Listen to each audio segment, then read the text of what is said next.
இது உங்களுக்கான பாரம்பரிய உணவுகள். இப்பொழுது மதுராந்தகம் அருகில் Anicham best coffee ABC, Chennai Trichy தேசிய நெடுஞ்சாலை, மேட்டுப்பாளையம், மதுராந்தகம். அசல் சுவை அதே சுவை. இப்பொழுது அனிச்சம் பெஸ்ட் காஃபியில். குழந்தைகள் தினம் எப்போ கொண்டாடுறோம்?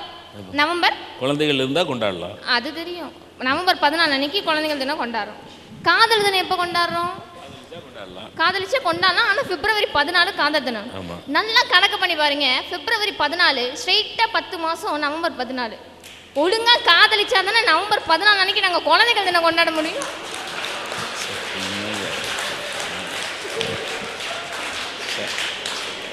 இதெல்லாம்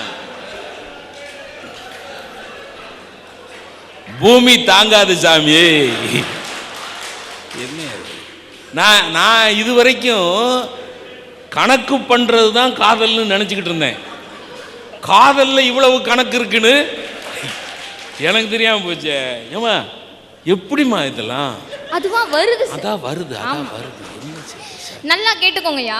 இன்னைக்கு எத்தனையோ நாடுகள்ல இருந்து ஒவ்வொரு நாடுக்கும் ஒரு சிறப்பான்னு சொல்லிட்டு இந்த நாட்டுடைய அதிசயம் இதுதான். ஏன்னா மனுஷன் இப்படியெல்லாம் அதை கண்டுபிடிச்சி இப்படி சிறப்பா உயர்த்திருக்கான். இந்த உலகமே இதை வியந்து பார்க்கணும். இதுதான் இந்த நாட்டுடைய அதிசயம். கொண்டு போய் ஒவ்வொரு நாட்டுக்கும் ஒவ்வொரு அதிசயத்தை வச்சாங்க.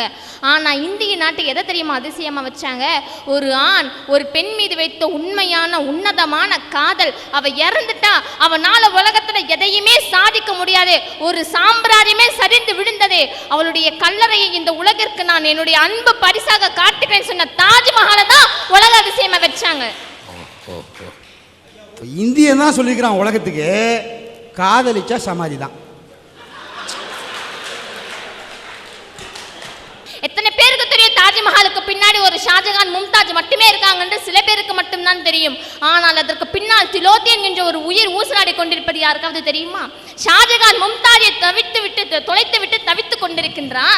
கேட்கிறான், எனக்கு என் காதலிக்கு நான் ஒரு தாஜ்மஹால் படத்தை வரையணும். அந்த டிசைன் பண்றவங்களையும் வரைபடம் வரையணும். அவங்கள போய் கூட்டிட்டு வந்த பிறகு அவருக்கு அப்பதான் புதுசா திருமணமான இளம் தம்பதியர் 2 பேரும் அவர் வரைஞ்சு கொடுக்கிறார். மனம் ஃபுல்லா மனைவியிடம் இருக்கிறது. ஆனா அந்த கலையில இல்லவே இல்லை. ஷாஜகானுக்கு கோபம் வருகிறது. நீ மட்டும் அடுத்த முறை வரும்போது ஒழுங்கா எனக்கு தாஜ்மஹாலுக்கு சரியா டிசைன் போட்டு கொடுக்கலன்னா உன் கையை நிறுத்தையும் வெட்டிடுவேன் அப்படின்னு சொல்லிட்டு ஷாஜகான் சொல்லிடுறார். ஓடி போயிட்டு மனைவியின் மடியில் படுத்து அழுகின்றான். என்னால் வரையவும் முடியல, என் மனம் ஒரு நிலைப்படுற மாதிரி இல்லை. அப்போ அந்த மனைவி சொல்கிறாள், இப்போ ஷாஜகானுடைய மனநிலைமை என்னன்னு உனக்கு சரியா தெரியாது. மனைவியை இழந்து விட்டு அவர் தவித்து கொண்டிருக்கிறார். அந்த தவிப்பு என்னன்னு உனக்கு தெரியும்னா நான் இறந்தா மட்டும்தான் அது முடியும்னு சொல்லி உடனே தன் உயிரை நீர்க்கின்றாள். நீத்தவளுடைய நினைவாக உருகி உருகி வரைகின்றான் தாஜ்மஹாலை. அந்த தாஜ்மஹால் தான் இன்னைக்கு நம்ம உலக அதிசயமா கொண்டாடிட்டு இருக்கோம். ஐயா சொன்னாங்க சுதந்திர தினம் கொண்டாடணும், சுதந்திர தினம் கொண்டாடணும்னு சொல்லிட்டு. இந்திய நாட்டிலிருந்து தேர்ந்தெடுக்கப்படக்கூடிய ஒரு நல்ல ஒரு சக்தி வாய்ந்த ஒரு இளைஞன் கார்கில் போருக்காக போறான். போறக்கூடிய சமயத்துல ஊர்ல இருக்கும்போது ஒரு பெண்ணின் மீது காதல் வந்துருது. இங்கிருந்து போகும்போதே சொல்றான், எனக்காக காத்திரு, ஒரே ஒரு வார்த்தை, எனக்காக காத்திரு, நான் திரும்பி வருவேன்னு சொல்லிட்டு இமயமலை போருக்காக போறான். போகக்கூடிய அவன் அங்கிருந்து எந்தவித கடிதமும் அந்த பெண்ணுகிட்ட வரல. வீட்டுல பரபரப்ப பொண்ணுக்கு மாப்பிள்ளை பார்க்க ஆரம்பிச்சுட்டாங்க.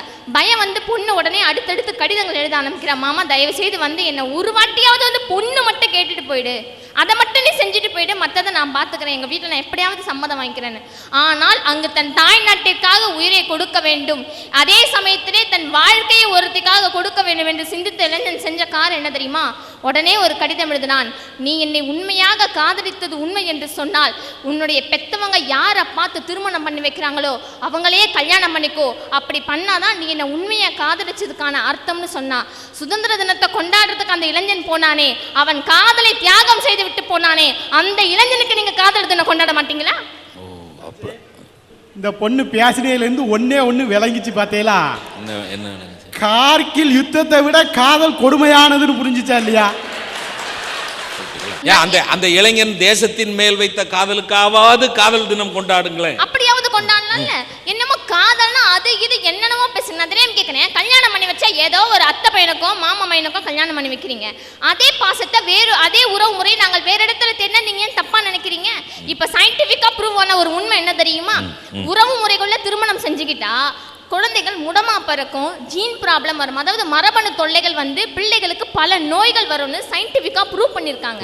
ஐயா நான் தெரியாம கேட்கிறேன், இவங்க எப்படிப்பட்ட காதல் தெரியுமா பார்த்துட்டு பேசுறாங்க? ஊரறிய காதலிச்சுட்டு யாருக்குமே தெரியாம ஓடி போய் கல்யாணம் பண்ணிக்கக்கூடிய காதல் தினத்தை பத்தி இவங்க பேசுறாங்க. நான் என்ன தெரியுமா சொல்றேன்?